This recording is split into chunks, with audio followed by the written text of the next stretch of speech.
కేంద్ర ఆర్థిక సంఘ నిధులు కేంద్ర ప్రభుత్వం రిలీజ్ చేసే నిధులు పంచాయతీలకు చేరకుండా దారి మళ్లించేశాడు జగన్మోహన్ రెడ్డి అని ఆరోపించినటువంటి పవన్ కళ్యాణ్, మేము అధికారంలోకి వస్తే పంచాయతీల డబ్బులు పంచాయతీలకే తీసుకొస్తామన్నారు.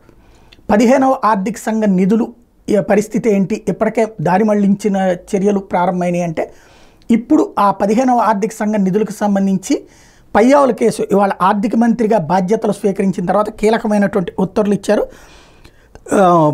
టోటల్గా 250 కోట్ల రూపాయలని విడుదల చేస్తూ నిర్ణయం తీసుకున్నారు. ఇవాళ రాష్ట్ర సచివాలయంలోని 2వ భవనంలో వేద పండితుల ఆశీర్వచనాల మధ్యన పూజా కార్యక్రమాల తర్వాత మంత్రిగా ఇవాళే బాధ్యతలు స్వీకరించారు. స్థానిక సంస్థలకు మొదటి విడతగా 15వ ఆర్థిక సంఘ నిధులు 250 కోట్ల రూపాయలని విడుదల చేస్తూ దస్త్రం మీద తొలి సంతకం చేశారు.